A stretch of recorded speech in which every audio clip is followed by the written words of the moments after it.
Last time that I checked, it was 5 chains on my neck. It was no smut on my rap. Last time that I checked, I was selling zones in the set.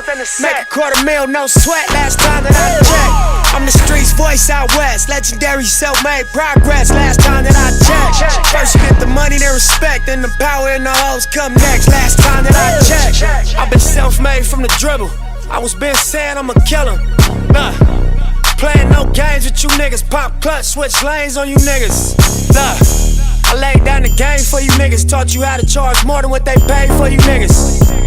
On the whole thing for you niggas. Reinvest, double up, then explain for you niggas. It gotta be love. Run the city, it gotta be cuz. It's for the pieces I took off the Monopoly board. Hey, y'all niggas false claims, it gotta be fraud. Just keep the hood about your mouth and you gotta be charged. I doubled up, tripled up, nigga what?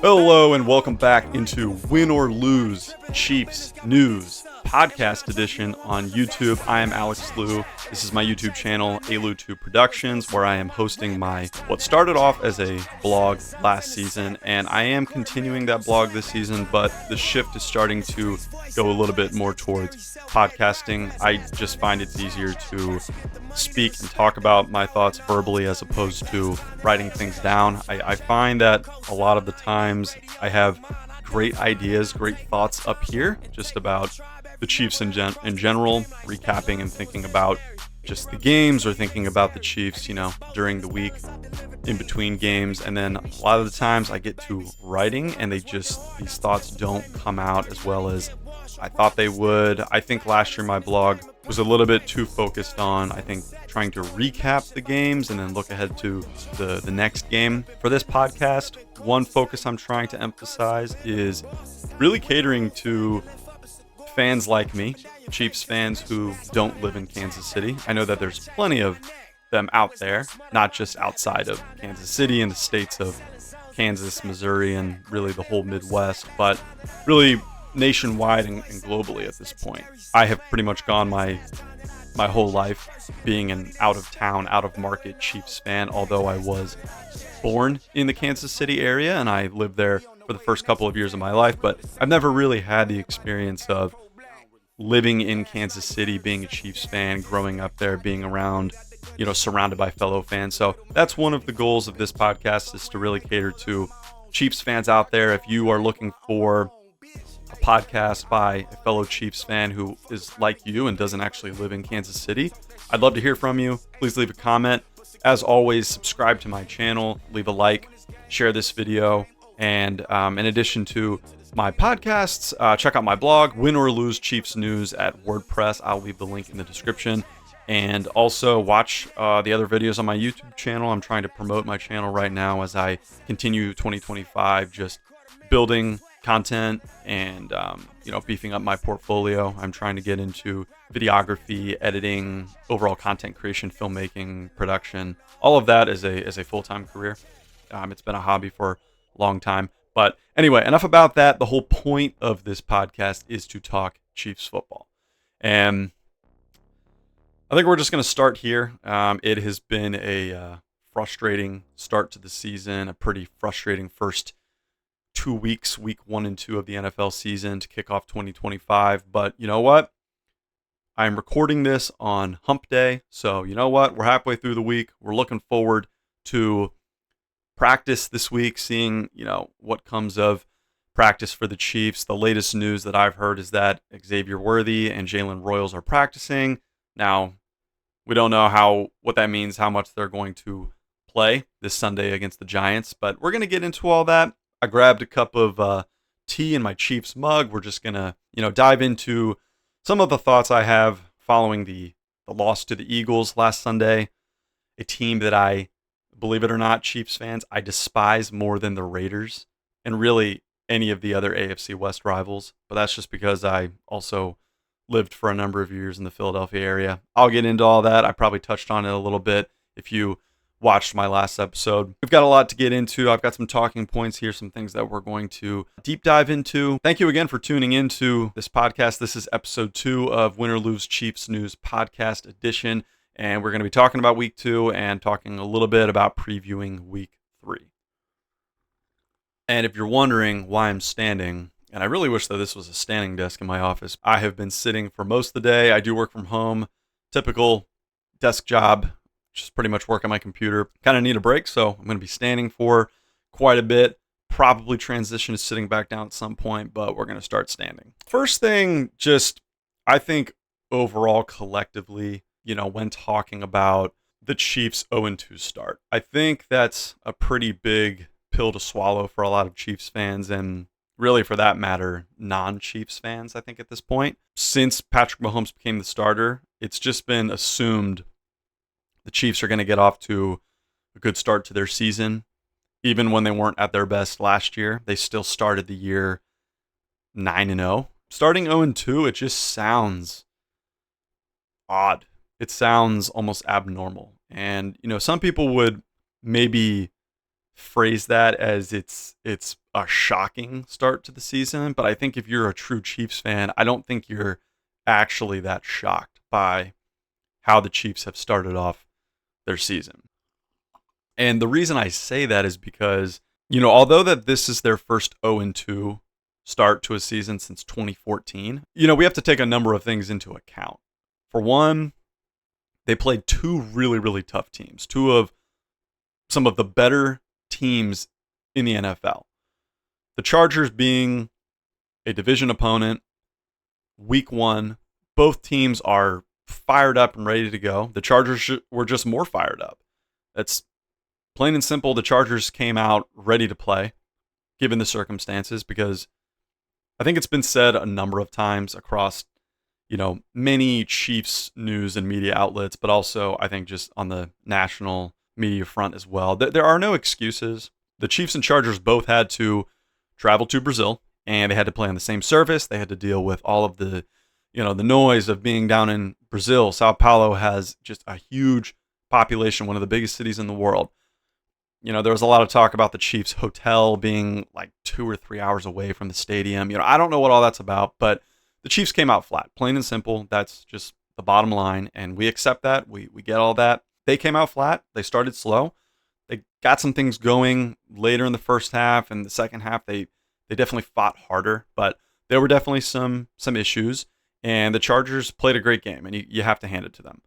The Chargers have also been a good team, a tough team for a number of years now. They've been really putting some of the pieces together surrounding quarterback Justin Herbert, finally getting a better coach in place in Jim Harbaugh. They're going to be a tough team looking to make a playoff run this year. So knowing that, understanding that the Chargers have been after the Chiefs for years, like a lot of teams, and let alone the teams in the division. But I think if you were to compare Chargers, Broncos, and Raiders, Chargers easily, I would say, over the last few years have been the more competitive and tougher challenge the Chiefs have had to face in their division compared to the Broncos and Raiders. And that's not to slight the Broncos and Raiders when we play them later this year. I think I echo when Chiefs players and coaches say that any division game is tough.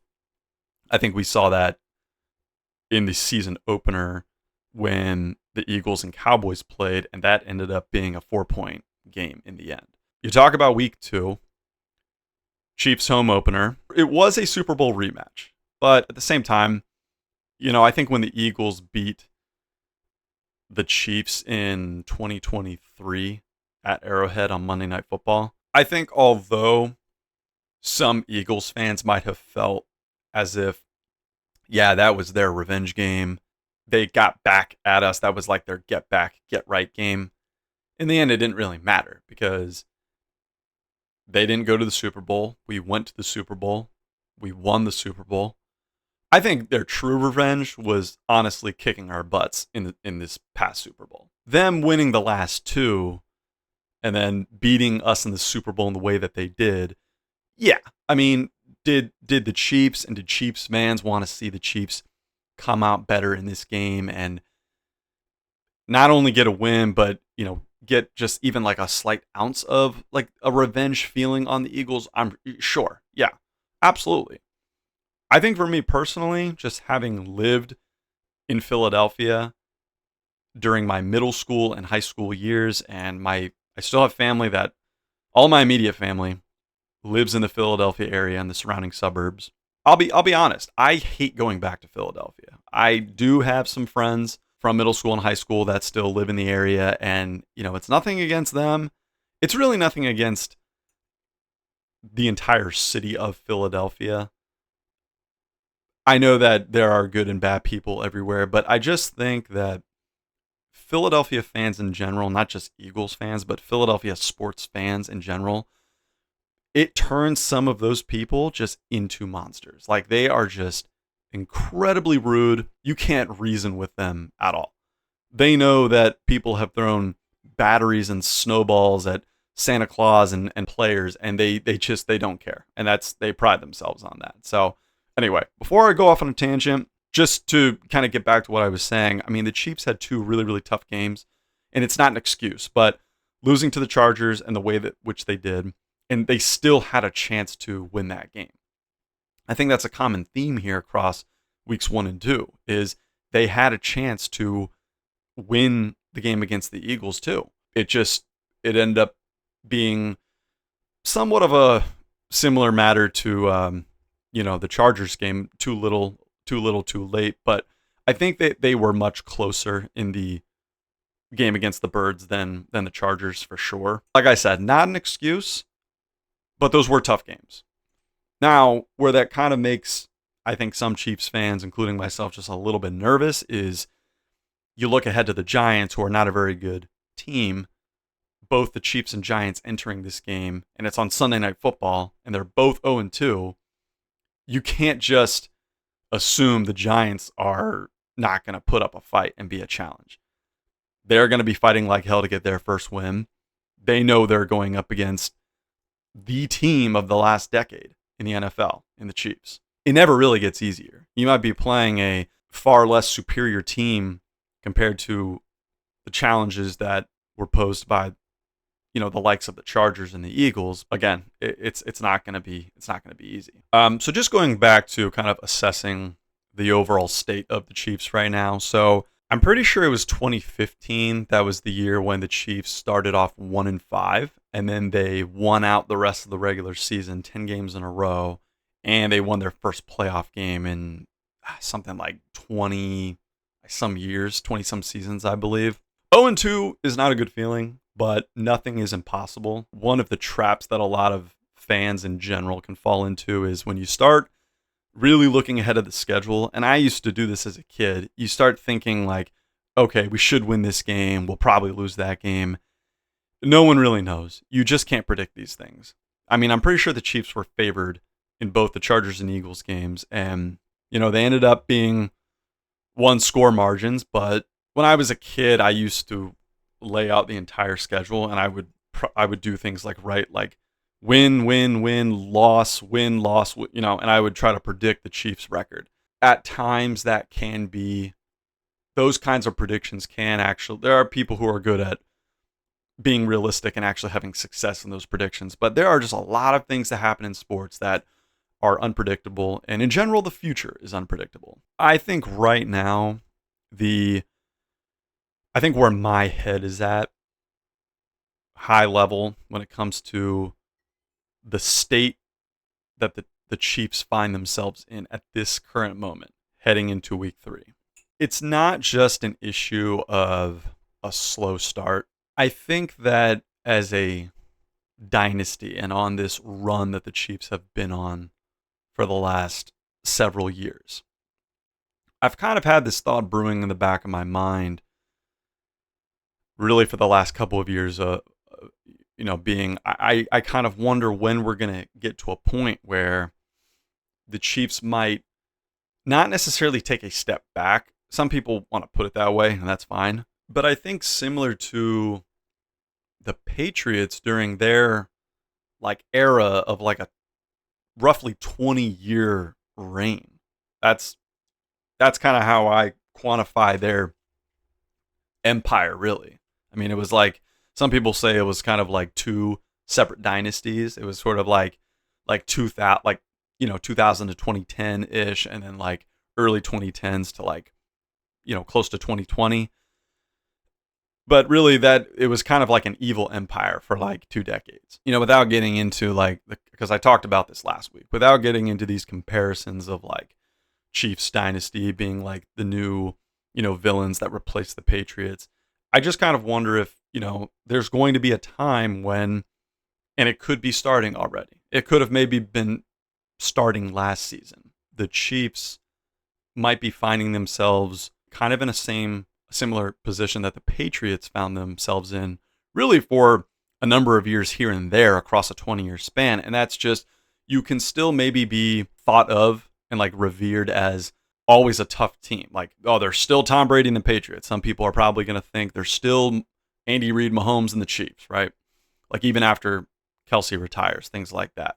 And there might be years where, they're not winning the division. They're not reaching the conference championship. They're not necessarily contending for Super Bowls, but maybe they're still continuing to stay competitive. Like they have winning records. They get to the postseason. They make games interesting, consistently sustaining success and being a threat in the AFC and to the NFL as a whole. Like teams probably for years could still go into games against the Chiefs thinking like, wow, we have a chance to like beat Patrick Mahomes and the Chiefs. Like, yeah, sure, maybe they haven't won a Super Bowl in a couple of years or whatever. Maybe a few years from now, like that's what the picture looks like. I don't know, but I just kind of wonder if we're maybe getting to a point where like they had a really crazy run.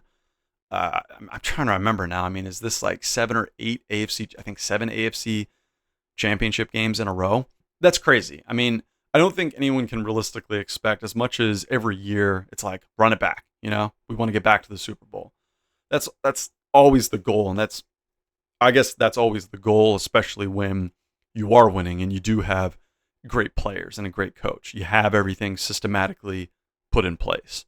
It's just hard to always expect that that's going to happen because the Chiefs are always going to face new challenges. Nothing is ever going to be the same or get easier. In fact, it's always getting harder. And I think we're seeing proof of that with all of these other teams progressively getting better, new challengers stepping up. Because just a couple of years ago, it was the Bengals that people were saying, oh, a team finally came along and they have the Chiefs number. They beat us like 3 times in a row across 2 regular season games and an AFC conference championship game.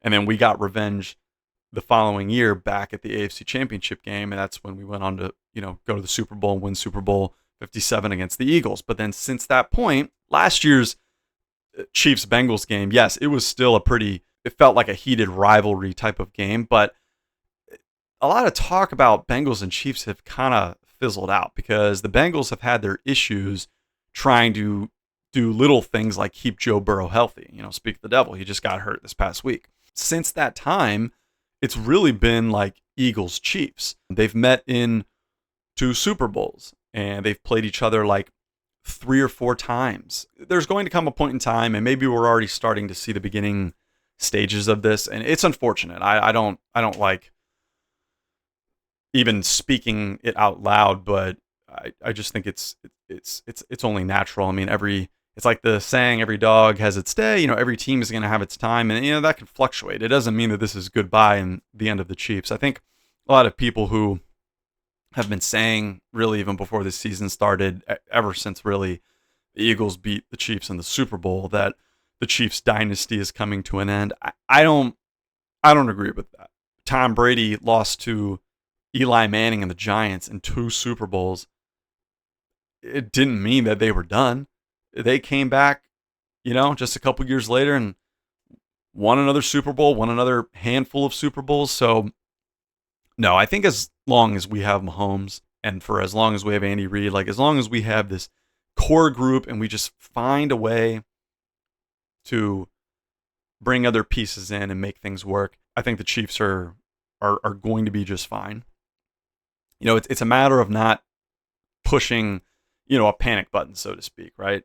I think there's a lot of fans out there who are worried about, well, if we lose to the Giants and we go 0-3, then we've got the Ravens next, and then you're looking at potentially 0-4, that's that mental snowball effect of you're already kind of counting the Chiefs out. You're saying, oh, well, if it goes from bad to worse, it can only get worse, and there's no chance of any kind of turnaround.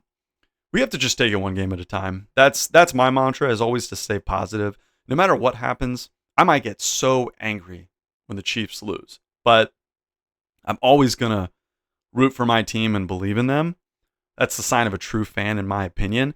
You know, I was pissed off on Sunday, okay? Last Sunday, after losing to the Eagles. I'm not going to get into it, but like I mentioned, you know, I have a personal, very interesting connection and history with Philadelphia. Part of my childhood was spent there, and I have never shied away from my Kansas City teams. I never, you know, people used to ask me, they're like, oh, like, why don't you like our teams now? Like, I never did any of that. I never switched teams or gave up on my teams. And that's why I think beating the Eagles in Super Bowl 57, it was like, it's hard to even put into words. It was like one of the best things that's ever happened in my life, because it just had so much like meaning to it for me personally. You know, losing the Super Bowl to them back in February, that was like an all-time low. I could find some bright side in it, thinking like, well, we beat them the first time, so they got their revenge. All right, we're even. And then you come to this past week, and, you know, I told myself I wasn't going to freak out and take it too seriously, because at the end of the day, it's just a regular season game. These two teams, there's certainly a chance they can meet again in February. There's certainly a chance that they could have more meaningful rivalry games like this for seasons to come.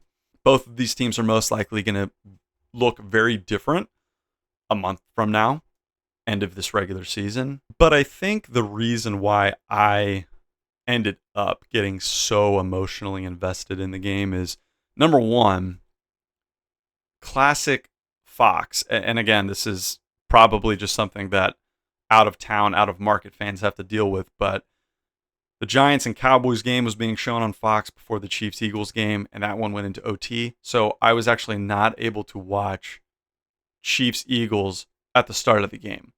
There was a brief period, maybe like a couple minutes, where I was able to watch the game on Sunday Ticket.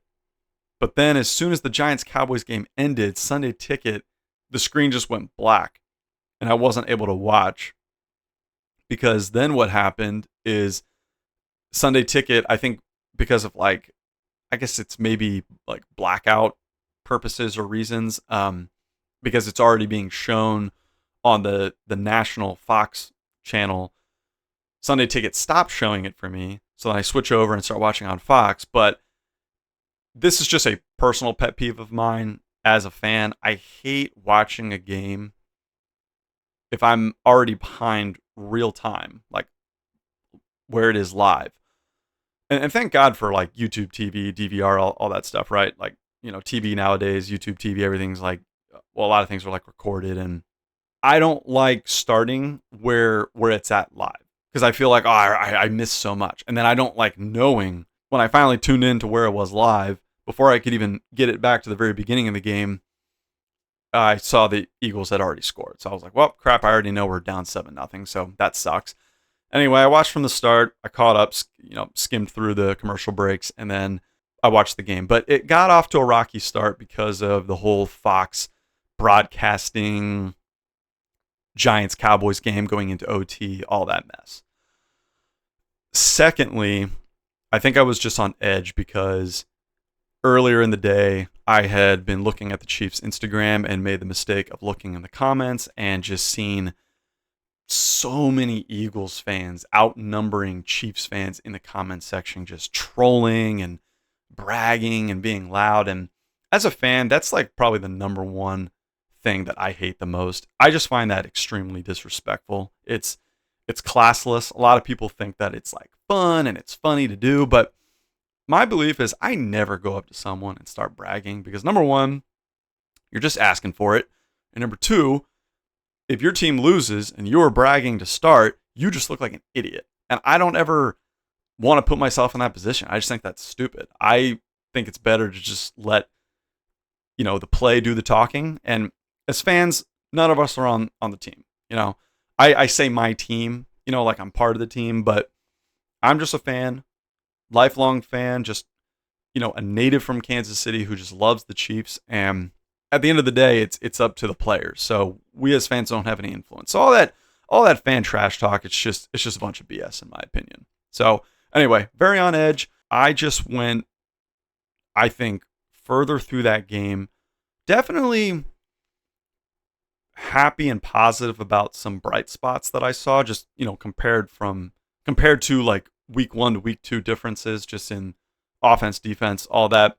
And then I think just as the game progressed, when it was tight, I just really felt like at one point the Chiefs can win this game.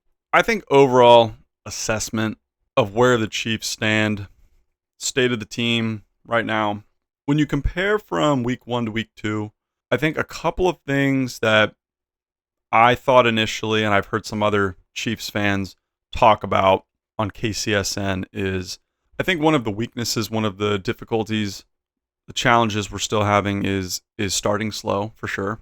I think against the Chargers, we definitely could move the ball better than we could against the Eagles. But in general, the energy just came out flat against the Chargers. I think against the Eagles, the energy was better.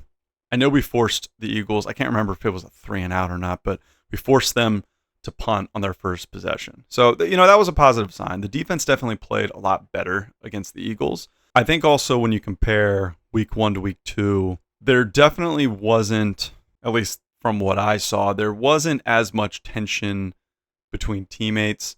There was, against the Chargers, there was Kelsey and Taylor. Well, Kelsey kind of getting on Jawan Taylor a little bit, kind of lately sort of headbutting him helmet to helmet, telling him like, come on, man, there's too many penalties, too many self-inflicted mistakes right there.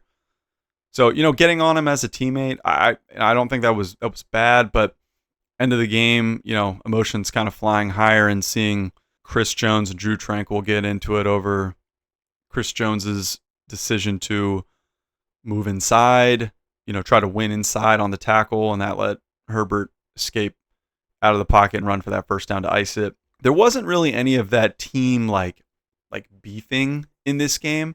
And I think in that first game, some of that, because this is coming from players who all were part of the team last season and really have been part of the team for a couple of years now. What we saw in week 1 was maybe a little bit of emotional carryover from the Super Bowl. Some things still aren't working. We're still kind of making some of these mistakes. We're still, not really playing like we should, like we know how to. I think against the Eagles, although there wasn't that, there was Kelsey caught on camera. I'm pretty sure I read his lips. He said, I'm tired of this shit. There was still this need, this feeling that they've got to get more urgency. Mahomes not only leads the offense in rushing so far this season, which is, kind of sad when you consider that we've got Pacheco and Kareem Hunt, and we haven't even handed the ball off to Elijah Mitchell. Mahomes is also trying to do everything he can to will this team to, I think, stay in games and compete. We're not even really at a point where, it's not that we're not trying to win, but we're not even at a place where we, I think, can even win yet. We haven't seen that like in past seasons. I'll touch on this a little bit later. I wrote about it in my blog post last week. I talked about it in last week's podcast, but I was actually a bit nervous about Mahomes' physicality running the ball last week. And this week, man, did I get amped up.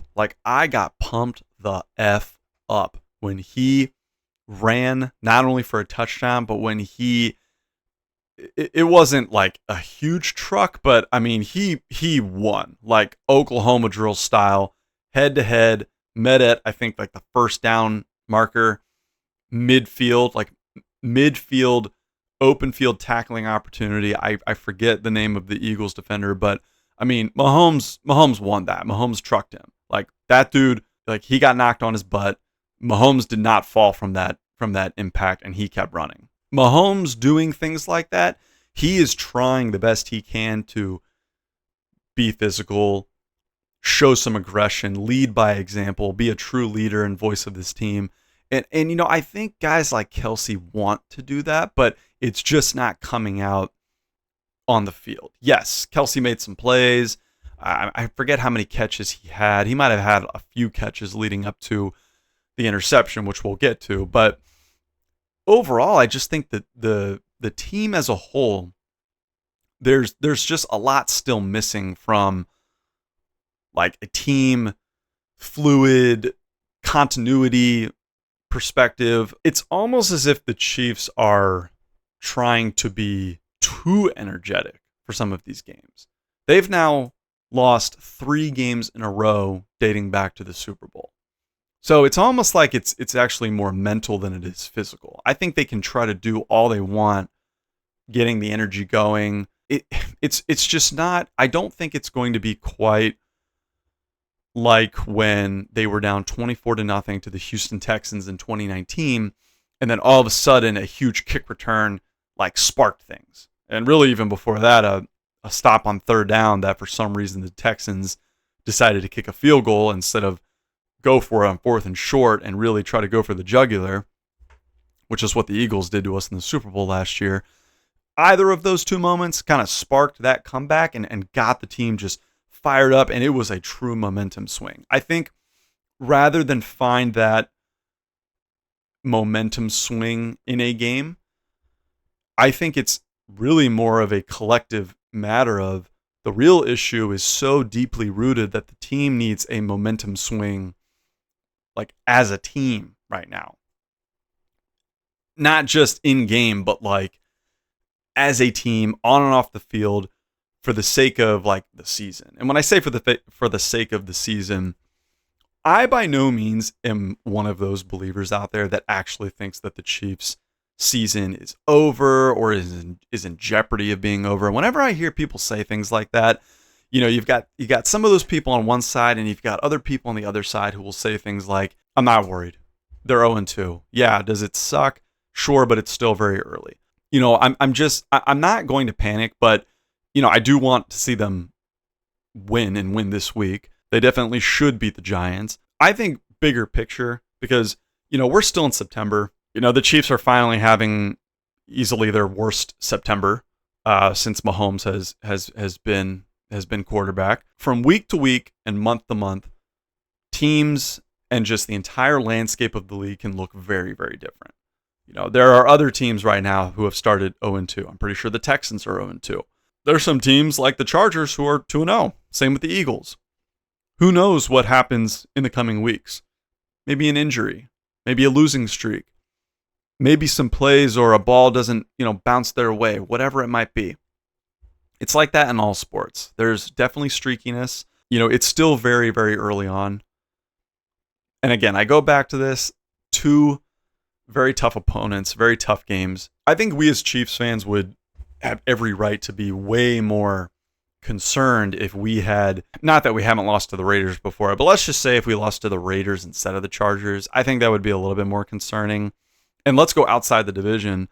Let's just say if we played the Giants and, the Titans, right, as our first 2 games, and we lost both of those, and then we had to go play the Chargers and Eagles, yeah, I'd be like, wow, what is going on? But then again, there's a flip side to every coin. Sometimes the Chiefs can do things like lose games they're not supposed to, or lose games that you feel like they should win, or they could actually play some of their best football like in the past against actually really good teams, and then when they go to play a far, you know, a very inferior team to them, they do things like people say they play down to the competition. So, you know, however way you want to spin or look at it, I just think right now, you know, 0-2 is not good, but it is still very early. It's really just about a matter of building. And I think when you look at it from that perspective, I said this last week, you know, I wanted to see them improve from the Chargers game. I knew the Eagles were going to be tough. I knew as much as I hate them, they're going to do things that they're good at, things that, realistically, I wasn't sure we were going to be able to stop, like the tush push. And I'm going to get to that more later. In week one, it was a very slow start to the first half, and really just not a very good first half in general. And second half, they got some things going, but when it came down to it, the Chris Jones play, things like that, they just didn't make the big plays when it really mattered, when it came down to it. And they also just let themselves get into a hole too early on and too slow of a start. Against the Eagles, it was a tough, close game. I think aside from like up to the point where Kelsey dropped that ball and it tipped off his hands and got intercepted, they were in that game. They weren't just in it. They were only trailing 13-10. Sure, a lot of things weren't working, but some things definitely were. They played the Eagles tough. And I think compared to the Super Bowl, it's not that the Super Bowl was a fluke. I mean, the Eagles played really, really well. And aside from the Chiefs' defense being able to stop Saquon Barkley in the Super Bowl, nothing else really went well. And they panicked because it was the Super Bowl.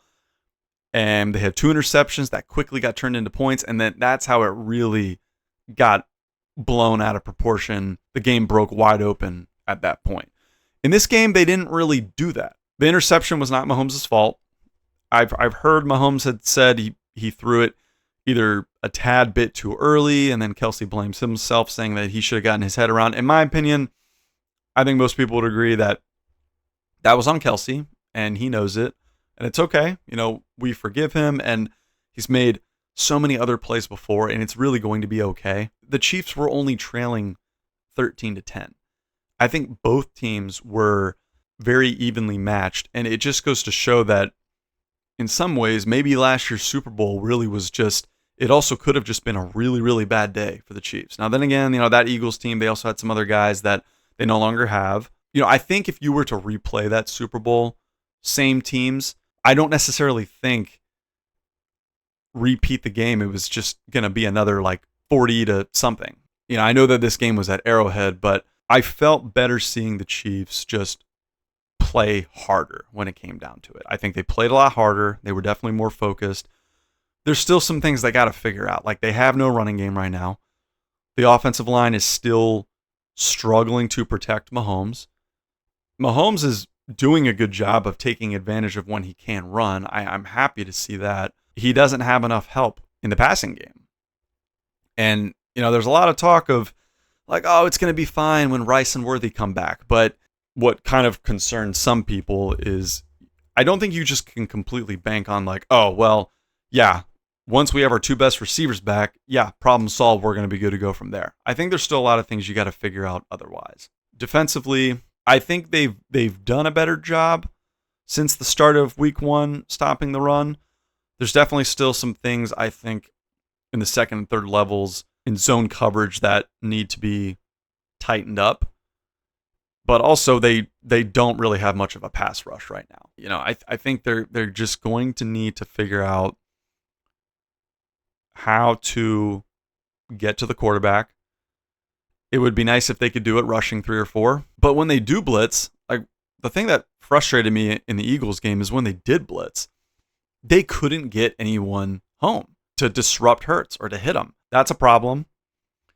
And then I think offensively, Hollywood Brown, somebody is going to have to step up. And who knows, maybe it's going to be Tyquan Thornton because, Kelsey's, we know he's an aging vet and he already gets a lot of attention anyway. But Hollywood Brown, I thought coming off the Chargers game, I was expecting a little bit more from him against the Eagles. And I think I heard that he left the game injured. So that's also just a lingering problem as he's been struggling with injuries and to stay healthy. So I think when you think about all of that and just, Juju is also an older vet at this point, even when Worthy comes back, is he going to be the same since the injury? Is he going to be at risk of getting re-injured?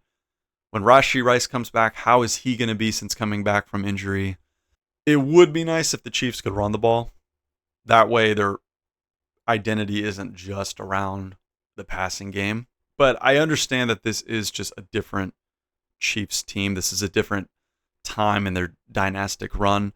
We're not necessarily going to see like an offense it would be nice, but we're just not seeing an offense that is like truly attacking and like threatening opposing defenses. So that's where it's just a little unfortunate, because I think if that was the case, we could hope for and talk about maybe the Chiefs scoring 30 some points a game, but that's just not happening. They're not scoring a lot of points.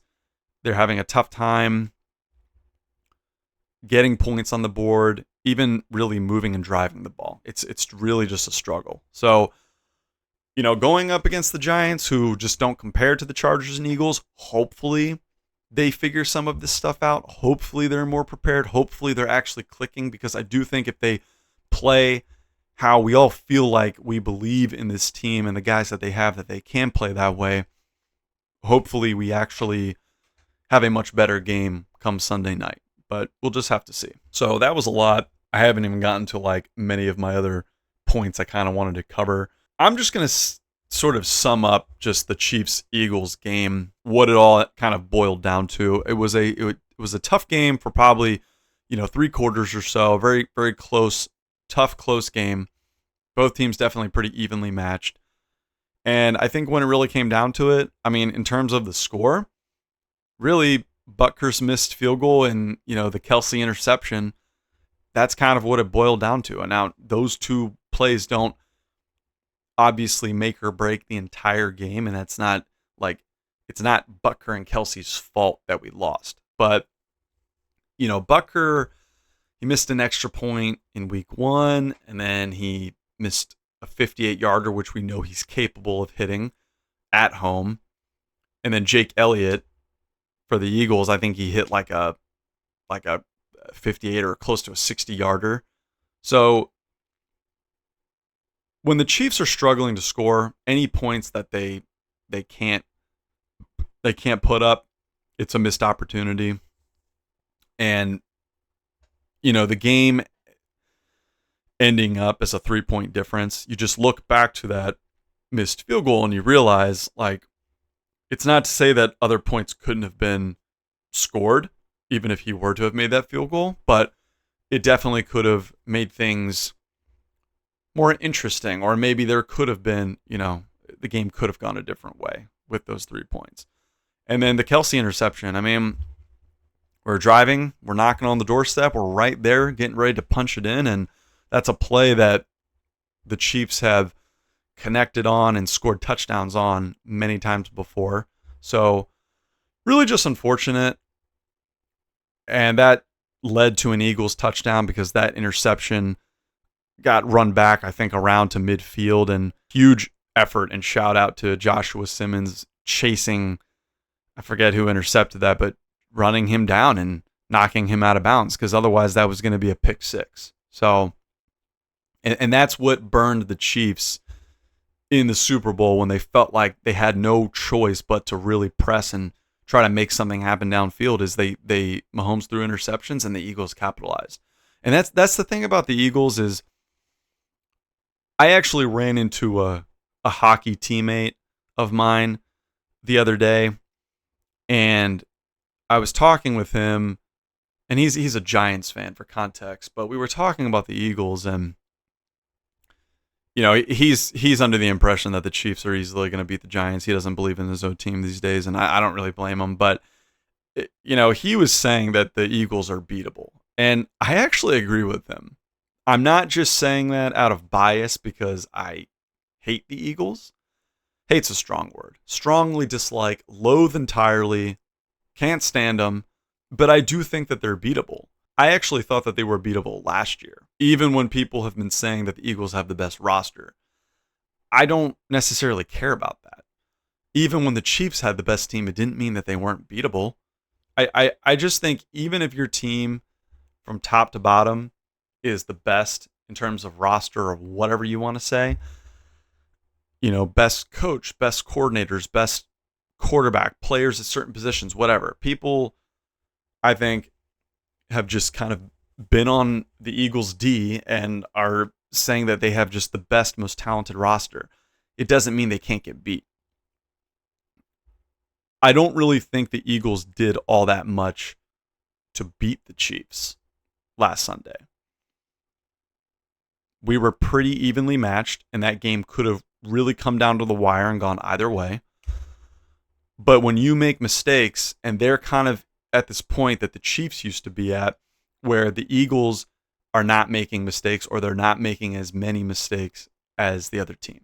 And in this game, it really came down to that. The margin is just so small.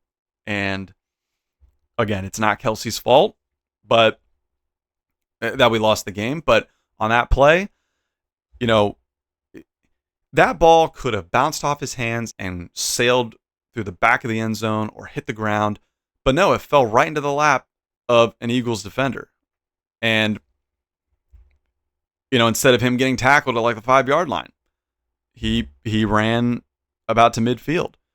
There was a play later on where I think Hurts was trying to hit A.J. Brown, and the ball got batted up in the air and hit the ground before 2 or 3 Chiefs defenders could get anywhere close to it. If that ball bounces a different way and we get an interception, who knows if it's a different game. That's just the way it goes sometimes.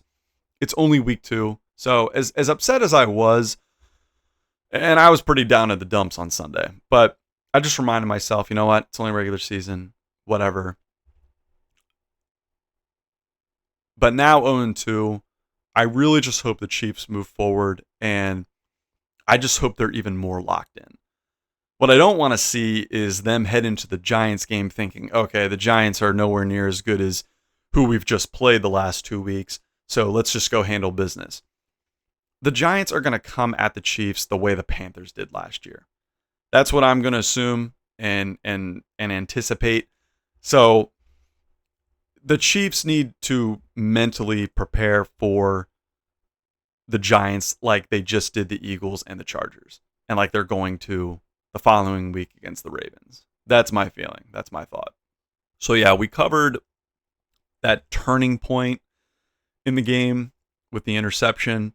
Offense clearly lacking firepower, you know, up until that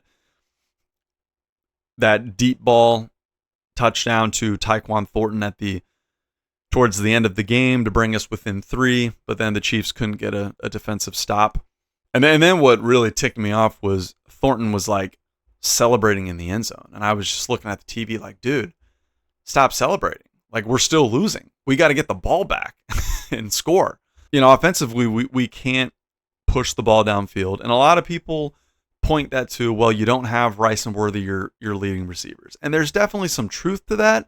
Like, the game plan is missing things. It's missing key pieces. The game plan is more limited.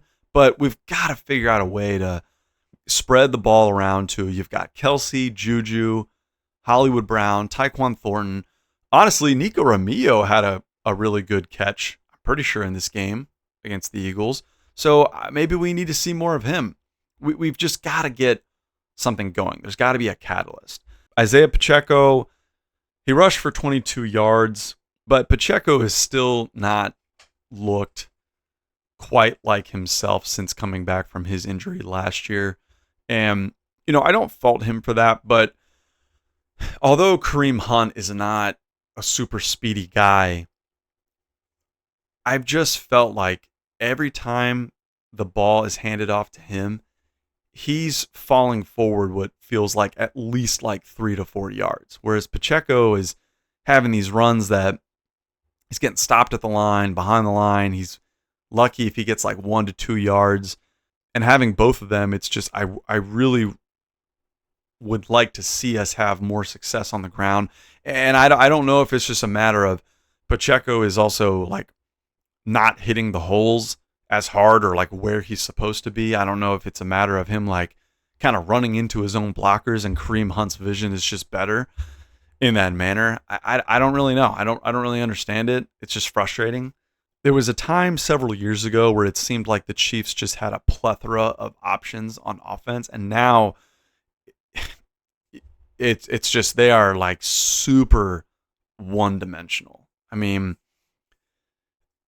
Kelsey's, you know, I think having a pretty decent start to the season given his age, you know, aside from that interception, but it just I think we kind of knew that this was not going to be the Mahomes and Kelsey show of old, and it wasn't just going to be easy to just for Mahomes to find Kelsey as his, like, safety valve, like whenever he needs him on a big third down play.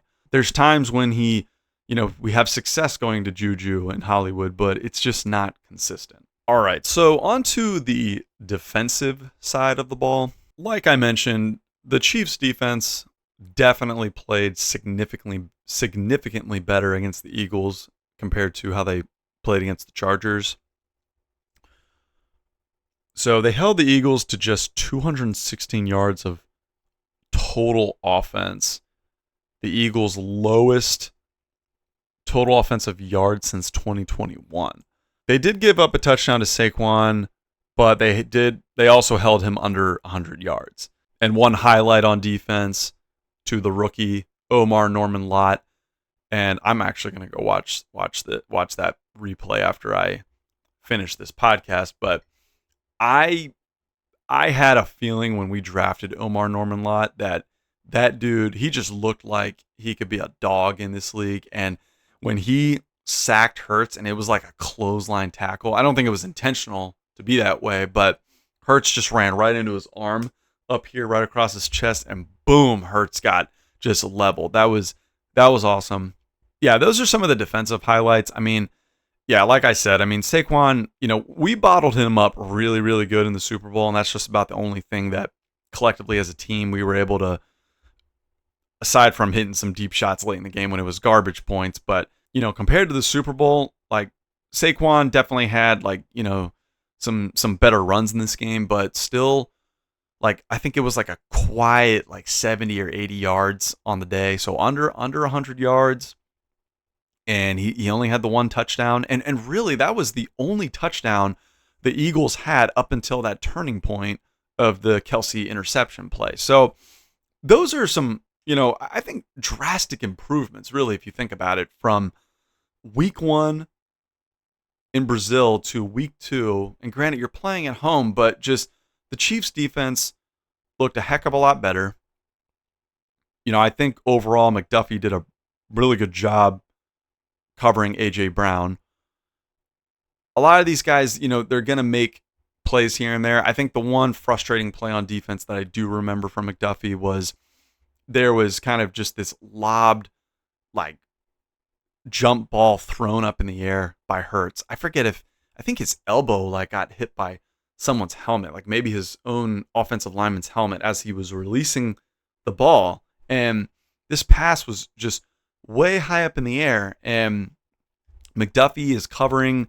I think he was trailing Devontae Smith, but he just did not get his head up and track the ball, and Devontae Smith came down with it. And that was after the interception, so I think that's what set up the second Eagles touchdown. But it's just frustrating that could not go our way and be an incompletion or an interception. But then later on, when Mahomes, I think, tried hitting Tyquan Thornton deep along the sideline, and it was a similar type of throw where it was pretty high up, stayed in the air for longer than normal, and he couldn't come down with that when the Eagles defender also didn't get his head around to track the ball. So it's little things like that where I would just like to see us be able to take advantage of when a ball is on defense, a ball is definitely more than more than an opportune situation to be, at least batted down or picked off. So things like that are just kind of frustrating to see defensively. But like I said, you talk about unforced errors and missed opportunities. So Butker, and I missed this because I was not able to watch this part of the game due to the Fox broadcast, mess. But Butker's 58-yard miss in the first quarter. We also failed a fourth down conversion opportunity, which that was in our own territory, and that led to an Eagles field goal. So even though that's just 3 points, I forget where we were on the field. I forget if it was like 35, 40-yard line, somewhere around there. I was a bit shocked we decided to go for that. I think in the playoffs, or a game like the Super Bowl, I think that's a better time to go for that, because depending on how the game is going, if you feel like you're not going to be able to stop the Eagles, if you feel like you don't either trust the defense enough, or you don't want to give the ball back maybe so quickly to Jalen Hurts in the offense, whatever the case might be. I was actually a little surprised Andy Reid decided to go for it on that fourth down in that situation on our own side of the field. I think if you punt the ball there, sure, could the Eagles still have come down and scored?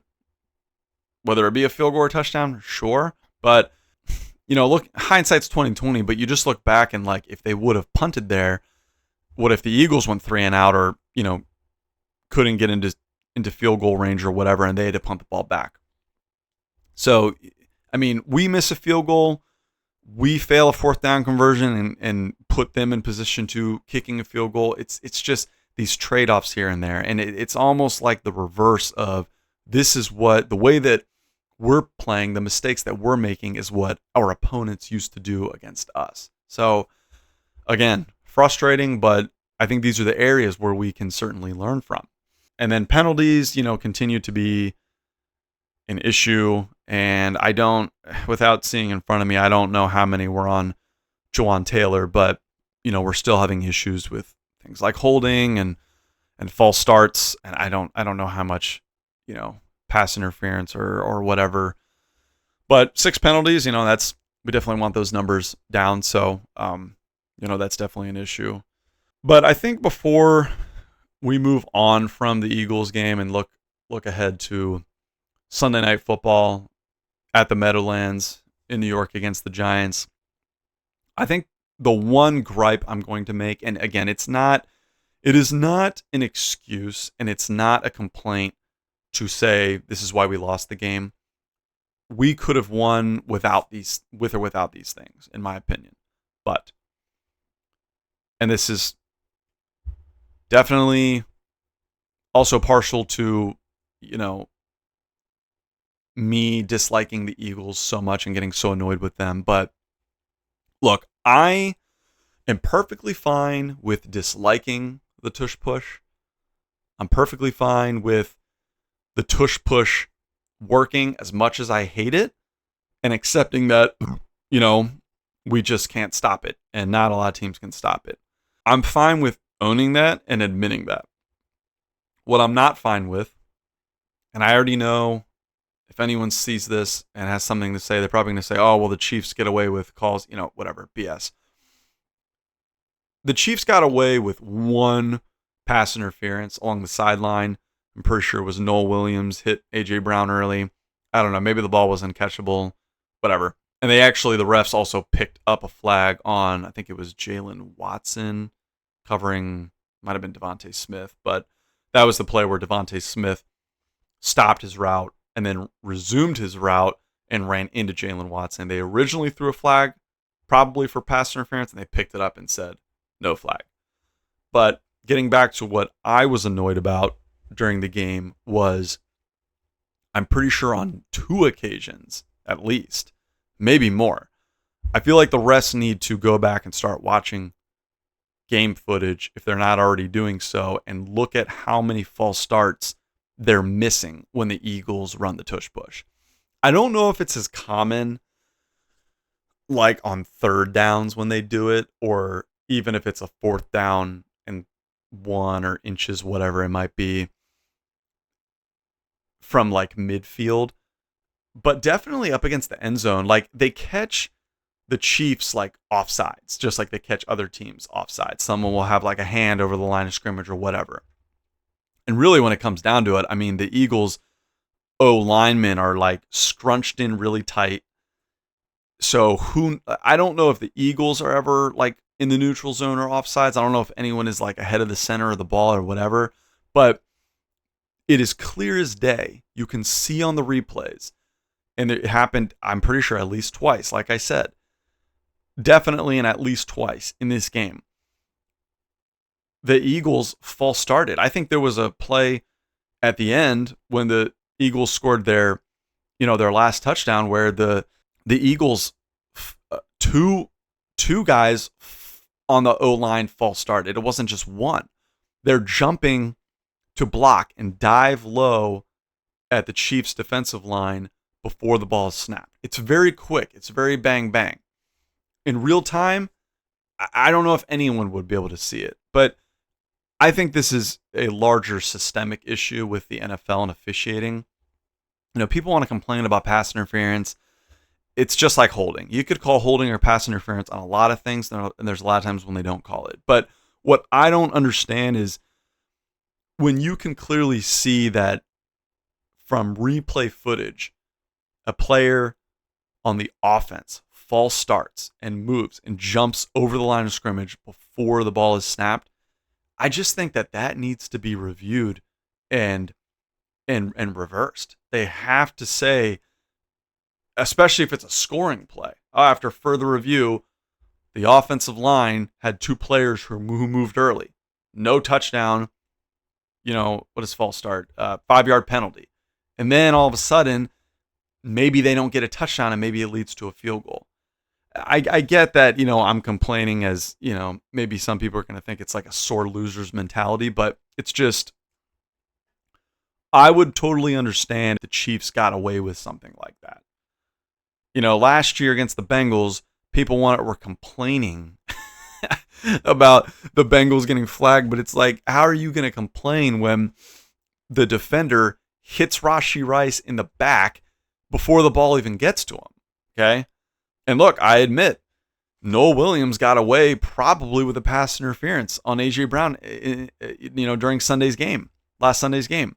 Now, was that going to make or break the game? No, it was in like the first or second quarter, I'm pretty sure. But again, I also don't know if that ball was like too high, maybe it was uncatchable, it was going out of bounds. But, that could have been called pass interference. He definitely hit him, before the ball got to A.J. Brown and there was a chance to even make a play on the ball. But I think what annoys me so much is when people marvel at the tush push and then you take a closer look and really analyze, wow, there are Eagles offensive linemen who are actually false starting before the ball is snapped. I'm pretty sure they caught, I forget if it was a tush push or if it was like a punt or a field goal. It might have been the Eagles field goal that Jake Elliott made before the end of the first half. He still ended up making it, but it did move them back 5 yards.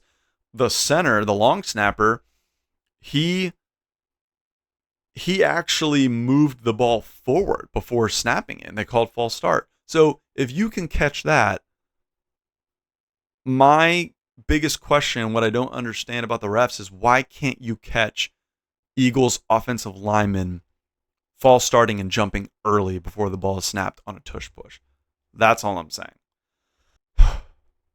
I'm tired. That was a lot.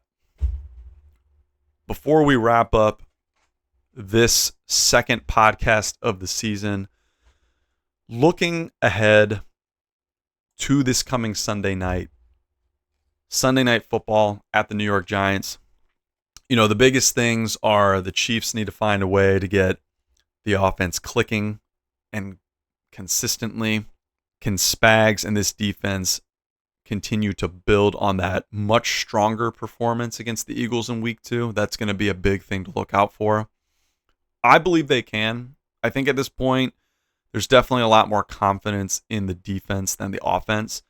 The offense seems like right now Mahomes has to desperately find some way to create a spark and make things happen. And I don't mind seeing him do things like that from time to time, but what sucks is when he doesn't have the protection that he should have from this offensive line. Because then you really can't do anything. He can't sit back there and have enough time to look downfield. So a lot of throws get rushed, and I think that's probably what happened against the Eagles before he hit the deep ball to Tyquan Thornton for the touchdown. He actually had an even more wide open chance to Tyquan Thornton because one of the Eagles defenders just fell down. And he had him wide open, and I think because of a play previously or a couple plays before, he rushed a wide open throw downfield that would have been a walk-in touchdown. So it's things like that. You know, yeah, looking ahead to the Giants, this is a crucial game to, I won't even say get back on track. It's just get in the win column. It's a crucial game and opportunity to just get your first win.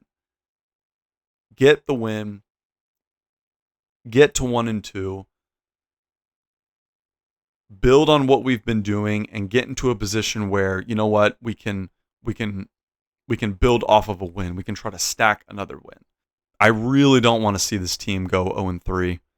It's not like there's a huge difference between 0-3 and 1-2, but it's just with as many competitive, high-level teams as there are in the conference, the Chiefs really need to win a game like this.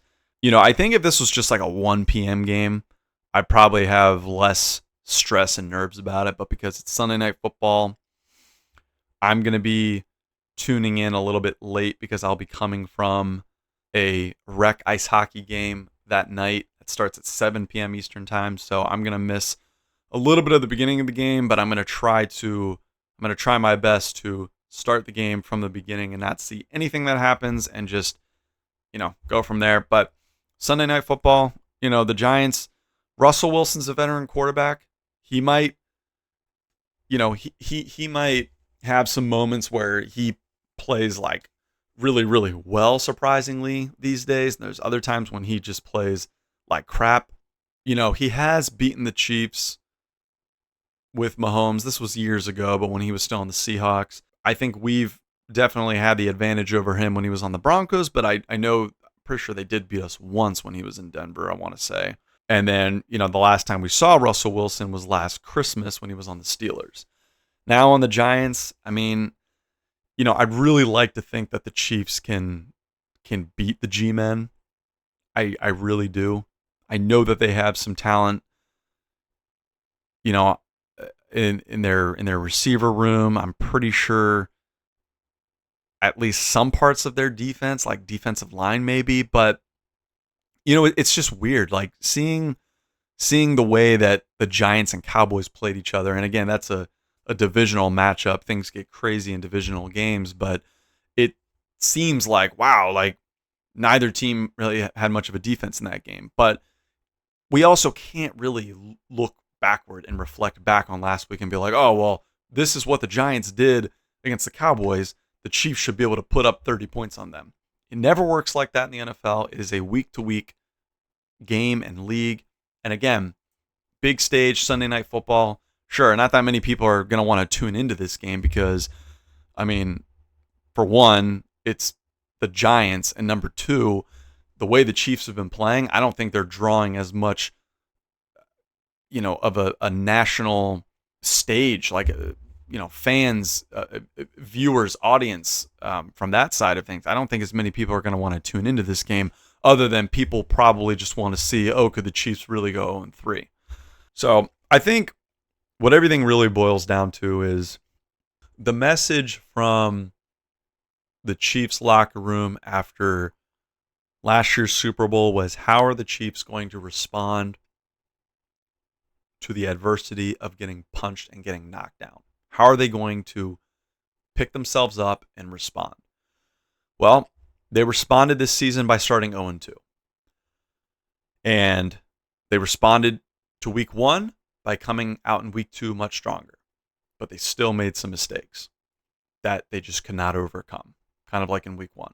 So now going into week 3, how do they respond to week 2?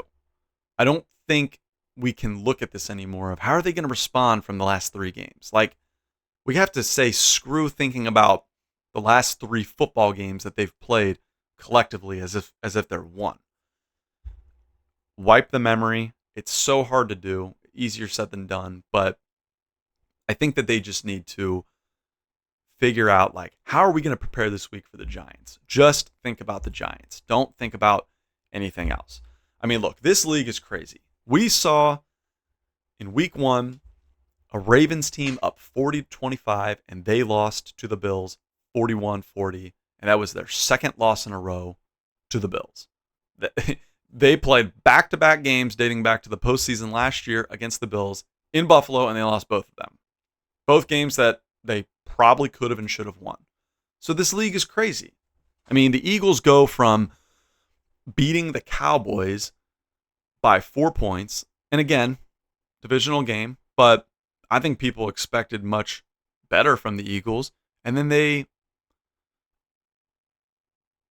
survive a win at Arrowhead by 3.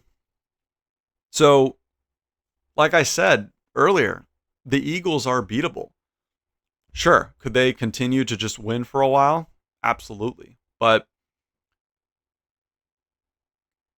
I thought they were beatable last year. I think so far they look maybe even more beatable this year than last year.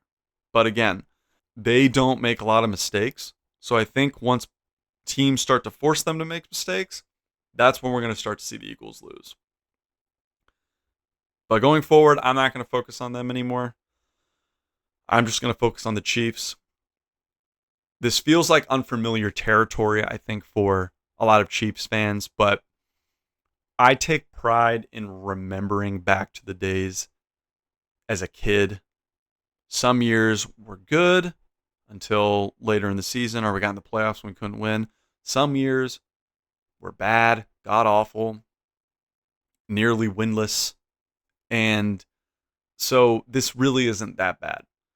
Yeah, is it frustrating? Does it kind of feel like embarrassing as a Chiefs fan? Sure, because so many people are just kind of laughing at us and happy that we're losing.